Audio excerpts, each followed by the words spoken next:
ਹਾਂਜੀ ਬਾਬਿਓ ਕੀ ਹਾਲ ਚਾਲ ਨੇ ਸਾਰਿਆਂ ਦੇ। ਸਵੇਰੇ ਆਪਾਂ ਉੱਠੇ ਤਿਆਰ ਹੋਏ ਤੇ ਰੇਲਵੇ ਸਟੇਸ਼ਨ ਨੂੰ ਨਿਕਲ ਗਏ। ਰੇਲਵੇ ਸਟੇਸ਼ਨ ਨਿਕਲ ਕੇ ਆਪਾਂ ਟ੍ਰੇਨ ਫੜ ਕੇ ਆਪਾਂ ਪਹੁੰਚ ਕੇ ਕਿਸੇ ਸਪੈਸ਼ਲ ਜਗ੍ਹਾ ਦੇ ਉੱਪਰ। ਸਾਰੇ ਸਿੱਖਾਂ ਦੀ ਸਪੈਸ਼ਲ ਜਗ੍ਹਾ ਹੁਣ ਤੁਸੀਂ ਸਮਝ ਹੀ ਗਏ ਹੋਵੋਗੇ ਕਿ ਆਪਾਂ ਕਿੱਥੇ ਆਏ ਸੀਗੇ। ਸਾਰੇ ਜਾਣੇ ਨੇ ਫਿਰ ਇੱਥੋਂ ਆਪਾਂ ਗਏ, ਆਪਾਂ ਇੱਕ ਹੋਟਲ ਦੇਖਿਆ, ਹੋਟਲ ਲਿਆ ਆਪਾਂ ਕਮਰਾ। ਇਹ ਸਭ ਤੋਂ ਵਧੀਆ ਵਿਊ ਇਹ ਸੀਗਾ ਕਿ ਇੱਥੋਂ ਗੋਲਡਨ ਟੈਂਪਲ ਦਾ ਵਿਊ ਮਿਲਦਾ ਸੀਗਾ ਸਵੇਰੇ ਸਵੇਰੇ ਉੱਠ ਕੇ।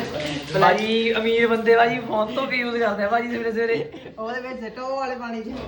ਆਪਾਂ ਨੂੰ ਖਬਰ ਮਿਲੀ ਆ ਕਿ ਆਹ ਕਮਰੇ ਵਿੱਚ ਕੁਝ ਚੱਲ ਰਿਹਾ। ਮੰਗ ਸਾਹਿਬ ਚੱਲ ਰਿਹਾ ਅੰਦਰ। ਦੇਖੋ ਹੀ ਦੇਖੋ। ਇਹ ਕੀ ਆ ਵੀਰੇ? ਇਹ ਮੋਰਾ ਵੈਸੇ ਇਹਦੇ ਵਿੱਚ ਇੱਕ ਤੇ ਇਹ ਕਮਰਾ ਹੈਗਾ ਕੀ ਆ? ਉਹ ਭਾਜੀ 2 ਜਾਣੇ ਕਮਰੇ 'ਚ ਵੜੇ ਗਏ। ਭਾਜੀ 2 ਜਾਣੇ ਕਮਰੇ ਵਿੱਚ। ਪੁਲਿਸ ਬੁਲਾਓ ਸਾਨੂੰ ਰੇਡ ਮਰਾਈਏ। ਪੁਲਿਸ ਬੁਲਾਓ ਓਏ, ਪੁਲਿਸ ਨੂੰ ਲਾਏ ਭਾਈ ਫੋਨ। ਭਾਈ 2 ਜਾਣੇ ਕਮਰੇ ਦੇ ਅੰਦਰ। ਭਾਈ ਇਹ ਗਲਤ ਕੰਮ ਕਰਦੇ ਪੜੇ ਗਏ। ਹੁਣ ਇਹਨਾਂ ਨੇ ਕੁੰਡਾ ਲਾ ਲਿਆ ਅੰਦਰੋਂ। ਹੁਣ ਕੁੰਡਾ ਲਗਾ ਲਿਆ ਅੰਦਰੋਂ ਇਹਨਾਂ ਨੇ। ਭਾਈ ਗਲਤ ਕੰਮ ਕਰਦੇ ਪੜੇ ਗਏ। ਭਾਈ ਕਿੱਥੇ ਗਿਆ ਦੂਆ ਬੰਦਾ? ਕਿੱਥੇ ਗਿਆ? ਅੱਛਾ ਦੂਆ ਬੰਦਾ ਆ ਖੜਾ ਲੁੱਕ ਕੇ।